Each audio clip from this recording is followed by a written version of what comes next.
Good midnight, night owls. Wherever you are, whatever silence surrounds you. Welcome back to Midnight FM. I'm your host, RJ Jacob, keeping the lights low and the stories dark. Tonight, we're joined once again by the man who walks the thin line between the living and the unexplainable. A man whose night patrols often turn into something far stranger than routine. Please welcome back Officer Hayes. Now, Hayes tells me that tonight's case started with a simple roadside assist. A driver stuck in the middle of nowhere with a dead engine. Nothing unusual, until the man insisted someone was sitting in the back seat. Someone Hayes couldn't see. But the thermal camera could. Let's hear it from him. Officer Hayes, the mic is yours.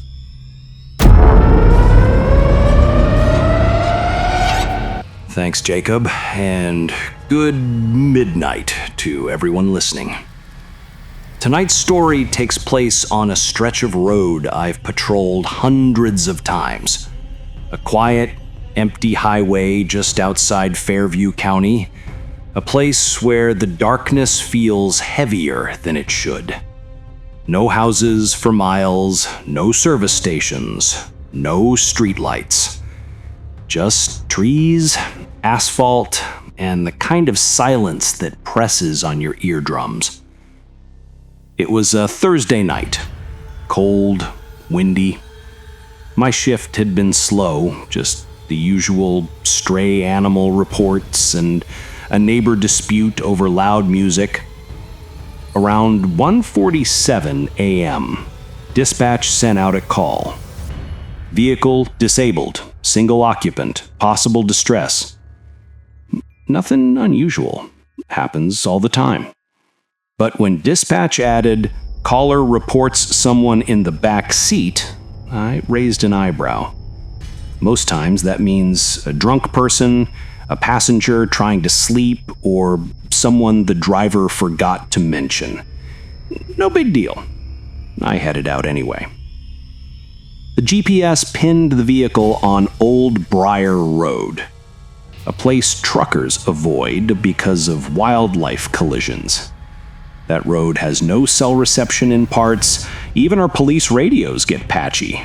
So when I reached the area and saw a silver Hyundai Sonata parked sideways across the shoulder, hazard lights clicking weakly, I already had a bad feeling. The headlights flickered like they were dying. I parked behind it and stepped out. The wind was cold enough to cut through my uniform. Forest on both sides swayed like it was breathing. I walked toward the driver's door and used my flashlight to tap the window. The man inside startled hard, mid-30s maybe, clean-shaven, glasses, office worker type. He rolled down the window just enough to speak. "Officer, thank God you're here. Thank God you're here."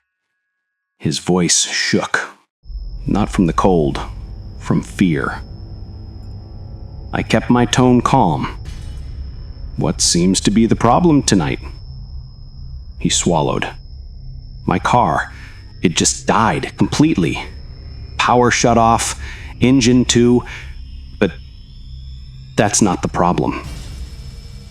He glanced into the rearview mirror, his face tightening. "There's someone sitting behind me." I looked over his shoulder. The back seat was empty. "Sir? There's no one." "No." He snapped. gripping the steering wheel. I heard them breathing, whispering. Their weight shifted the seat, and every time I turn around, they're gone. But when I look in the mirror... He hesitated. A woman. A chill crawled across my arms. I shined my flashlight directly into the back seat. Nothing. "Okay," I said gently. "Step out of the vehicle. Let's talk." He unlocked the door and stumbled out like he'd been trapped for hours. He kept looking past me into the car, flinching at shadows. "Did you have a passenger earlier tonight?" "No, I was alone, I swear. I'm driving home from a late shift." His hands were trembling. I walked around to check the vehicle. Hood closed, no damage. But the inside of the windshield had a faint circular smudge, like someone pressed their forehead against the glass. From the back seat. Strange. I radioed dispatch. "Dispatch, need a status check on Old Briar. Vehicle disabled. Occupant reports possible intruder earlier, no visible sign." Static answered me. No dispatch. No signal. I stepped back toward the driver. "Sir, what's your name?" "Calvin.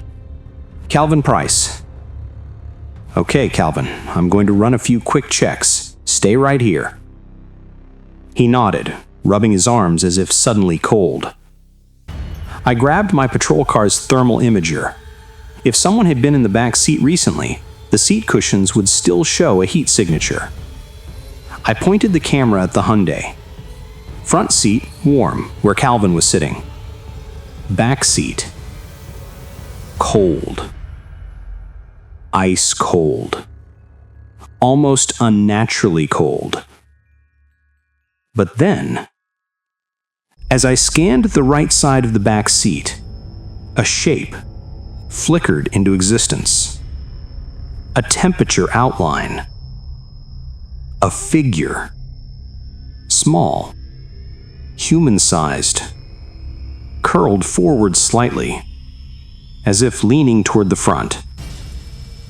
I blinked. Scanned again.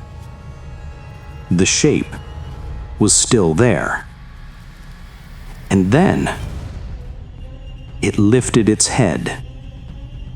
A human-shaped heat signature moved.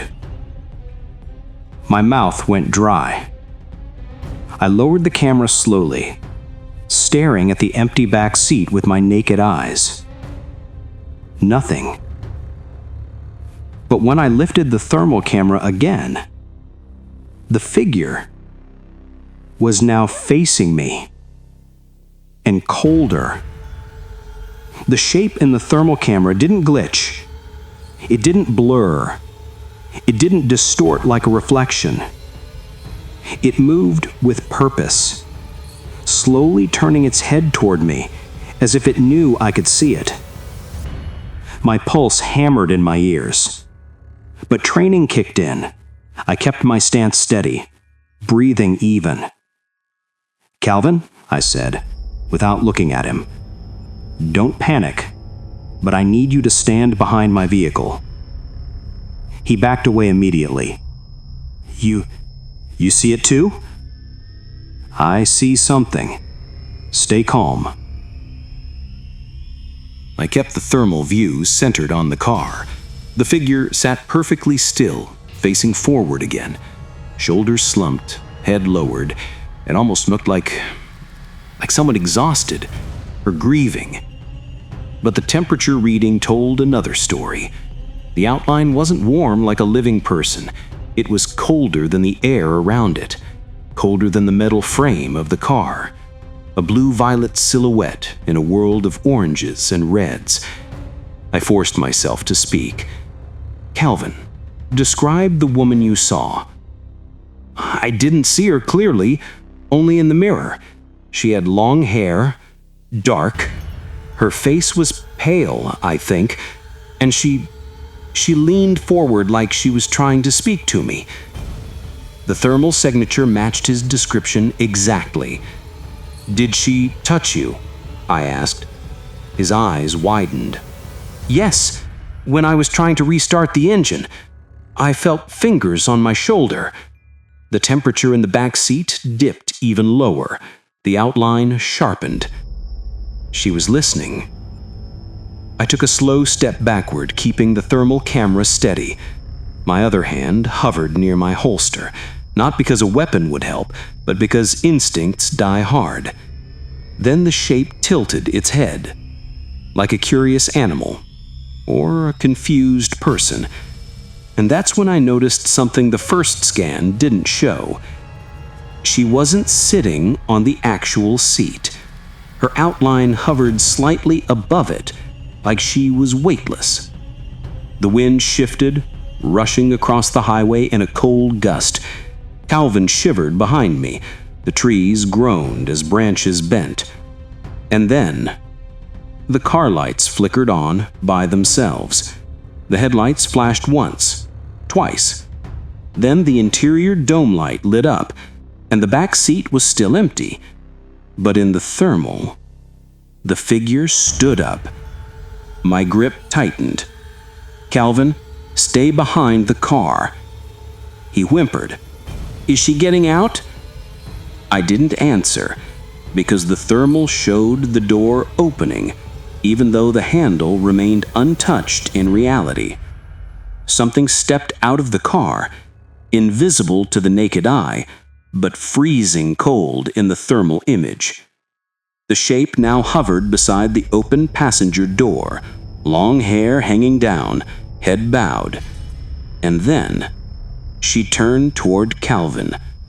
Her outline sharpened, the temperature dropping further. A cold female whisper drifted through the wind. "Calvin." He staggered backward. "Oh God, she said my name. How does she know my name?" I scanned everywhere, sweeping quick arcs with the thermal, but she stood perfectly still. Calvin whispered, "Why is she here?" My voice stayed firm. "Did anything unusual happen recently? Anyone pass away? Any accidents? Any breakups? Anything that might trigger?" He cut me off. "My sister died here." I froze. "Where?" Calvin pointed at the road, trembling. "Right here, on this highway. Car crash. 7 years ago. Same model car as mine, same route. After her shift, she never made it home." The thermal figure suddenly lifted its head sharply. I felt a chill crawl up my back. "Calvin," I said slowly, "did she look like this?" I turned the thermal screen toward him. The figure stared back. Long hair, slender frame, tilted head, familiar posture. Calvin collapsed against my patrol car, covering his mouth with shaking hands. That's her. That's Emily." He slid down to the ground, sobbing. "Why is she here? She's dead. Why is she here?" Before I could answer, Emily's outline began to walk toward him. Slow, steady, head tilted, arms reaching, and with each step, the air temperature around us dropped. The wind died, the leaves stopped rustling, even the insects fell silent. Everything froze as she approached Calvin. And then, all 4 tires on his car exploded at once. Bang, bang, bang, bang. Rubber shredded, metal jolted as the car slammed downward violently as if an unseen force crushed it into the road. Calvin screamed and dropped flat on the pavement. I staggered back, heart thundering, thermal camera shaking. But Emily didn't react. She just kept walking, right toward him. I didn't think, I just moved. "Calvin, get behind me, now!"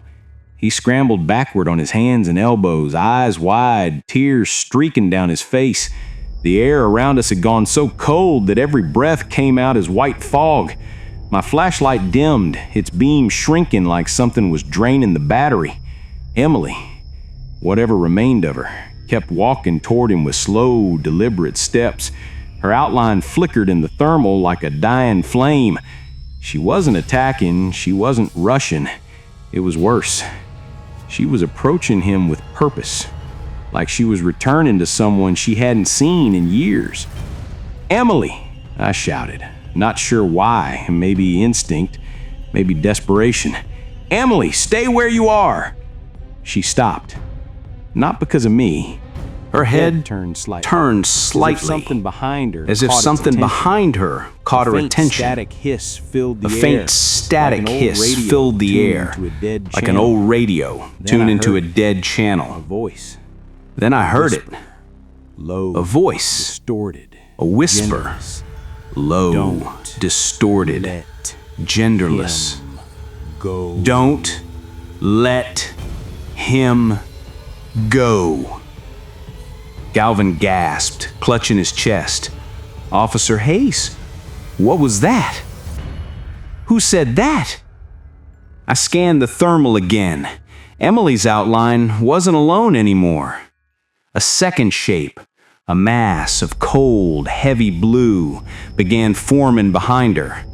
Not human-shaped, more like a cluster, a thick fog of freezing cold energy swirling vertically. And it was growing fast. Emily's outline flickered, shrinking back like she was being pulled toward it. "Emily, is that you?" I whispered. Her head turned back toward Calvin. The outline trembled violently. Calvin's voice cracked. "She's trying to say something. I can feel it. She's trying to say something." He wasn't wrong. The air vibrated with static. My radio crackled even though I had no signal here. Then through the static, a single word spilled out in a broken feminine whisper. "Run." Emily lunged, not at Calvin, but toward the swirling shape behind her like she was fighting it. The cold mass expanded instantly and slammed into Emily's outline, scattering her shape into fragments on the thermal. She collapsed like a shadow collapsing into itself. "Go!" I shouted. Calvin sprinted toward me. I grabbed his arm and pushed him behind the patrol car. Then the swirling mass surged forward. The temperature dropped to near 0 in seconds. Frost began forming on my car windows. My breath hardened in the air like smoke. The cold fog shape hurtled toward us, moving without steps like a tidal wave of frozen air. I fired a warning shot into the ground, not because bullets mattered, but because instincts sometimes override logic. The gunshot echoed across the trees, and the mass paused. For the first time, it reacted. Then, the thermal picked up something new. A face. Not a whole face, just pieces. Eyes, a mouth, fragments of a person's expression floating inside the mass, shifting like they were trapped in swirling ice. Then I recognized it. Emily. Her face, distorted, stretched as if she was pushed against a sheet of ice, desperately trying to break through. She was trapped in that thing. Calvin screamed, "Emily, no!" The mass reacted violently to his shout, surging toward him again. I pulled him back.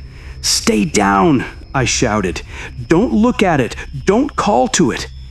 But it was too late. The cold pressure slammed into the patrol car's door, bending the metal inward like it was made of thin foil.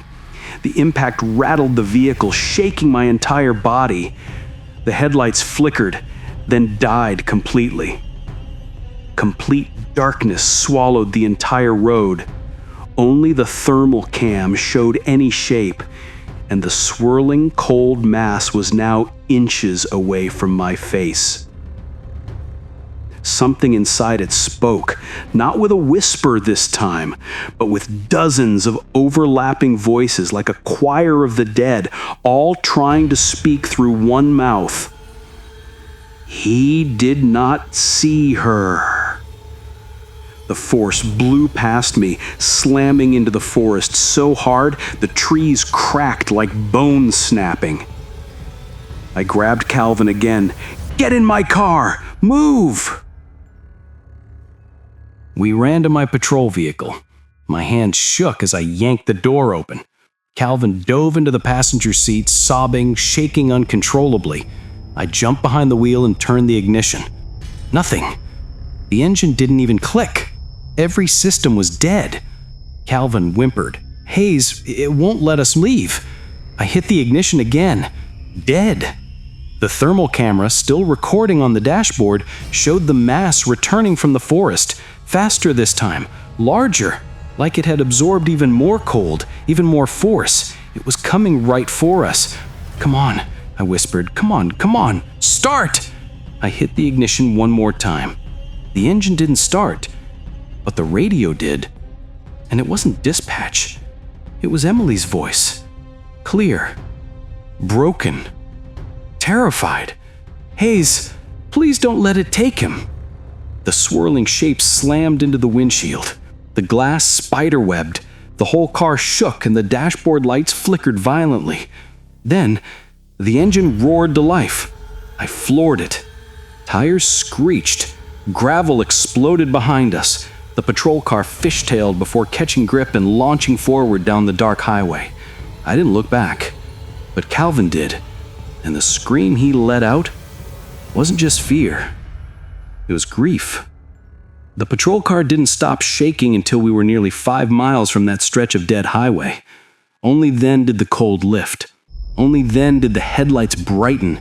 Only then did the air feel breathable again. Calvin sat curled in the passenger seat, forehead pressed against his knees, fingers trembling uncontrollably. I kept my eyes on the road, occasionally glancing at the rearview mirror even though I didn't want to see anything behind us. When we reached the county gas station, the only lit place for miles, I pulled in and killed the engine. It didn't die this time. The lights didn't flicker. The world felt normal again. Calvin lifted his head slowly. "Officer Hayes, she saved me." His voice cracked. "She actually saved me, even after dying like that. Even after what happened to her. She still protected me." I turned in my seat to face him. "Calvin, I need you to be honest. Did you know she died there?" He shook his head.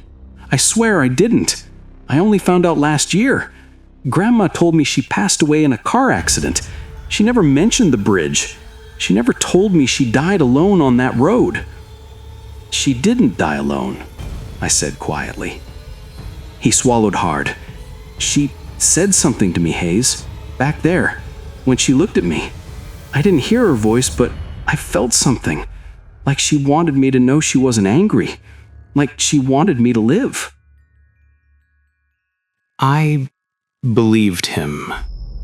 Because even with everything I'd seen, everything I'd heard, the last thing Emily did was fight that thing, not us. Calvin exhaled shakily. "What do we tell your department?" I thought about that for a long moment. "Nothing," I said finally. "They won't believe it, and even if they did, it won't change anything. You're alive.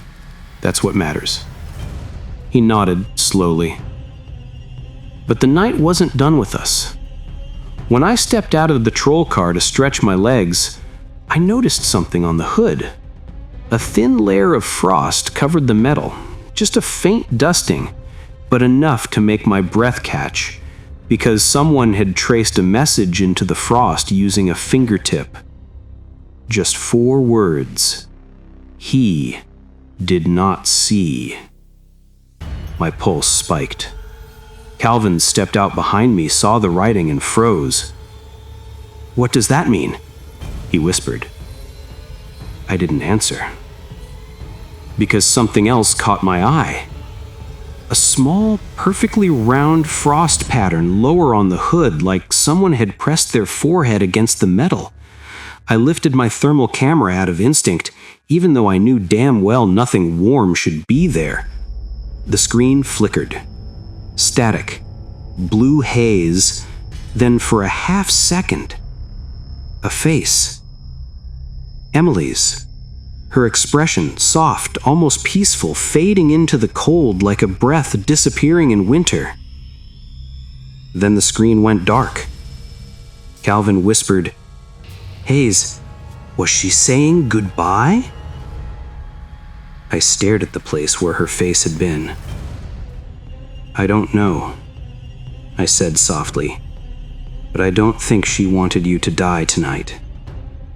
He wiped tears from his eyes. "Then what was that other thing?" I didn't have an answer. Not one that made sense. Not one that would ever let either of us sleep peacefully. Instead, I just looked out toward the tree line across the gas station, the dark, empty woods where nothing should be moving. But a shadow shifted. Tall. Slow. Wrong. Then it vanished. My radio crackled, just like it had earlier.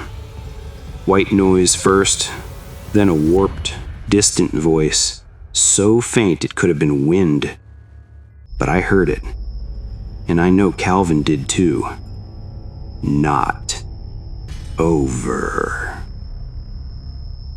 Calvin grabbed my arm. "Hayes, please tell me that wasn't real." I locked the car, ushered him toward the lights of the store. "It's over for tonight. Just tonight." He didn't ask what that meant. He didn't want to. And truthfully, neither did I. Because here's the part I haven't told anyone. Not my department, not my therapist, not even the chief.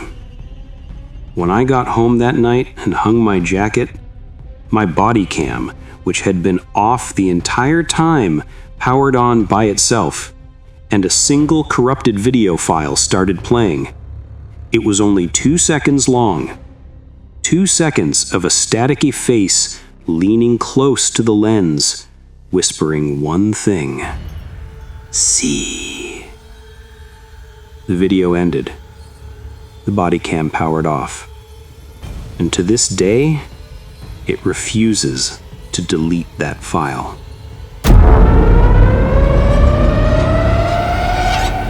Good midnight, night owls.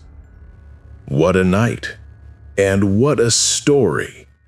Officer Hayes, thank you once again for stepping into our dark little corner of the airwaves and sharing a case that, yeah, I'll admit it, even made me check the shadows in this studio. A dead battery, a stranded driver, and a voice that should have never existed. That's the kind of thing only Hayes could bring us. If you're listening right now and you felt that chill somewhere around the part where the thermal camera lit up, trust me, you weren't the only one. Nights like these remind us why we keep the lights low, the coffee hot, and the doors just a little bit locked here at Midnight FM. And to all our night owls out there, if tonight's ride left your heart a little heavier, your room a little darker, or your hallway a little quieter, then you know what to do. Show Hayes some love. Hit that like button, drop a comment, share this episode with someone who enjoys a good scare, and if you haven't already, subscribe to the channel so you never miss another long, cold night with us. We'll be back tomorrow, same time, same darkness, and same whispers in the static. Until then, this is R.J. Jacob signing off. Stay safe, stay alert, and stay in the light. Good midnight, night owls.